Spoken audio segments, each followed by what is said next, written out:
नमस्कार, आप देख रहे हैं हल्ला बोल टीवी। मैं हूं Asad Ali. Shambhu girls hostel case में कौन है मंत्री पुत्र, आज इसका खुलासा आरजेडी के विधायक भाई वीरेंद्र ने कर दिया है। आइए इस पूरे मामले को विस्तार से समझते हैं हल्ला बोल टीवी के संपादक दीपक शर्मा से। देखिए, उन्होंने जो खुलासा किया है उससे मामला और उलझ गया है। मनेर के विधायक, राष्ट्रीय जनता दल के वरिष्ठ विधायक, वरिष्ठ नेता भाई वीरेंद्र ने आज विधानसभा परिसर में हल्ला बोल टीवी से और दूसरे मीडिया चैनलों से बातचीत करते हुए कहा, हमारे संवाददाता को बताया कि हमारे पास सूचना है, हमारे पास पुख्ता जानकारी है कि शंभू गर्ल्स हॉस्टल कांड में जो नीट छात्रा के साथ गलत हुआ है, नीट छात्रा की जान ली गई है, इसमें मंत्री का एक बेटा शामिल है और उसे बचाने के लिए इस मामले को सीबीआई को सौंप दिया गया है ताकि सीबीआई इस मामले की लिपापोती कर सके। जी।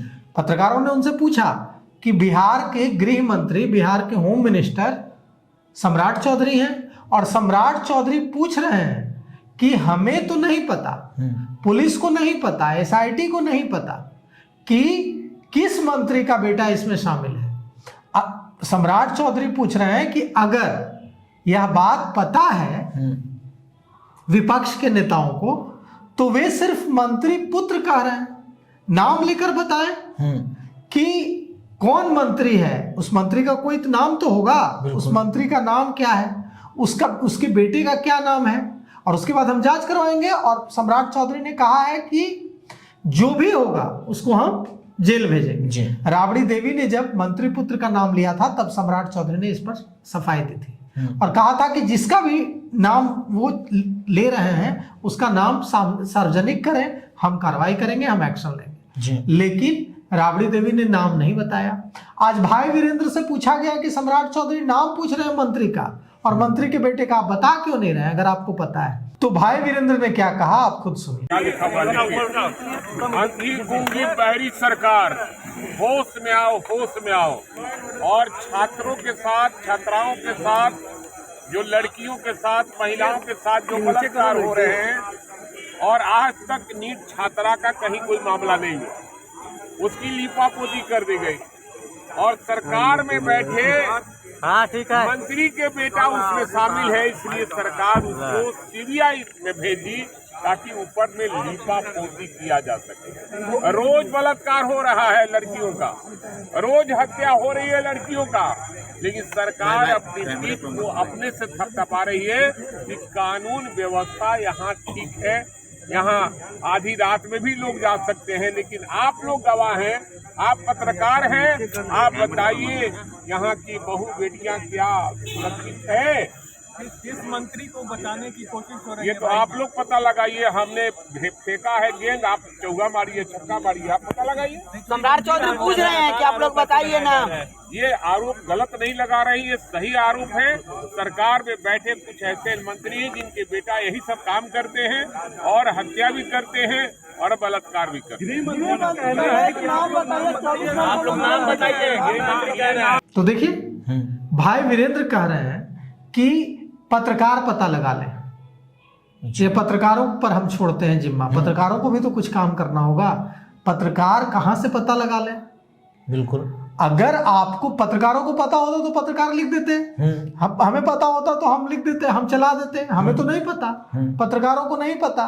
अगर यह बात भाई वीरेंद्र को पता है, यह बात राबड़ी देवी को पता है और पप्पू यादव ने भी कल जो पत्र लिखा है, बिहार के मुख्यमंत्री, बिहार के मुख्य सचिव, बिहार के डीजीपी को जो पत्र लिखा है, उस पत्र में उन्होंने लिखा है कि इस कांड में, शंभू गर्ल्स हॉस्टल कांड में 2 बड़े राजनीतिक घराने के लोग शामिल हैं।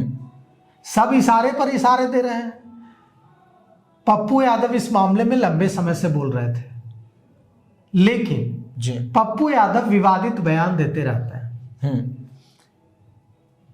प्रशांत किशोर बहुत नपातुला बोलने के लिए जाने जाते हैं और विवादित बयान नहीं देते हैं। प्रशांत किशोर ने भी कल कह दिया, प्रशांत किशोर ने कल कहा कि इस मामले में कुछ बड़े लोग शामिल हैं। शंभू गर्ल्स हॉस्टल में जो नीट छात्रा की जान गई, उसके साथ गलत काम हुआ, इसमें कुछ बड़े लोग शामिल हैं, ऐसा प्रशांत किशोर ने कहा। उन्होंने कहा कि मुझे ऐसा प्रतीत होता है कि इस कांड में कुछ बड़े लोग शामिल हैं जिन्हें बचाने के लिए सारा कुछ किया जा रहा है। प्रशांत किशोर ने क्या कुछ कहा है, हम आपको सुनाते हैं। नीट मामले पे आप लोग तो पत्रकार हैं, आपको जानकारी होगी कि पहला सरकार का स्टांस या पदाधिकारियों का स्टांस ये था कि लड़की के साथ कोई दुर्व्यवहार नहीं हुआ है, उसने आत्महत्या की है। ये जनसुराज के लोगों ने जब मामले को उठाया, जब मैं खुद गया वहाँ लड़की की माँ से मिला और आप लोग के माध्यम से पूरे राज्य को ये जब पता चला कि इस मामले में क्या सच्चाई है, तो सरकार ने फिर SIT बनाया। फिर हम लोगों के दबाव में आकर वहाँ के जो पुलिस पदाधिकारी हैं उन लोगों को सस्पेंड भी किया गया। लेकिन जैसा कि प्रतीत हो रहा है कि SIT बनने के बाद भी अब उसमें क्लैरिटी नहीं है, बल्कि मामला और उलझता ही जा रहा है। और ऐसा प्रतीत होता है कि इसमें बड़े लोग शामिल हैं, वरना एक छात्रा के रेप और मर्डर के केस के लिए यहाँ SIT मतलब पहले वहाँ का पुलिस प्रशासन फेल हो गया, फिर SIT फेल हो गया सो कॉल्ड, उसके बाद अभी CBI को दिया जा रहा है। तो इसका मतलब है कि वो बड़ी घटना है, उसके पीछे बड़े लोग शामिल हैं। हम लोग उस मामले को देख रहे हैं और उसमें उस बच्ची के परिवार को इंसाफ मिले, इसका पूरा प्रयास जनसुराज करेगा। देखिए प्रशांत किशोर क्या कह रहे हैं जी। अब प्रशांत किशोर कह रहे हैं कि इसमें बड़े लोग शामिल हैं, भाई वीरेंद्र कह रहे हैं कि इसमें मंत्री पुत्र शामिल हैं, पप्पू यादव बाकायदा पत्र लिखकर कह रहे हैं मुख्यमंत्री नीतीश कुमार, मुख्य सचिव और प्रत्यय अमृत और DGP विनय कुमार को कि इसमें 2 बड़े राजनीतिक घरानों के लोग शामिल हैं। तो फिर क्या है? अब विपक्ष ने इस मुद्दे पर घेर लिया है। CBI अभी तक जांच शुरू नहीं की है और इस पूरे मामले में देखिए अब क्या होता है। SIT ने कहा है कि फिर से हम इस मामले की जांच शुरू करेंगे, बीच में जो जांच बंद हो गई थी, और लोगों का DNA सैंपल लेंगे, साथ ही साथ और भी कई मामलों पर जांच करेंगे। देखिए क्या कुछ होता है। जी, तो सुना आपने किस तरह से इशारों में ये बातें विपक्ष के जरिए ये विपक्ष के नेता कह रहे हैं कि मंत्री पुत्र शामिल है। हालांकि सम्राट चौधरी का कहना है कि आप मंत्री पुत्र का नाम लीजिए, हम फौरन कार्रवाई करेंगे। इस पूरे मामले पर आपकी क्या राय है? फिर राय कमेंट बॉक्स में जरूर दीजिएगा। तो फिलहाल इस पेशकश में इतना ही। आगे की खबरों के लिए बने रहे हल्ला बोल TV के साथ। धन्यवाद।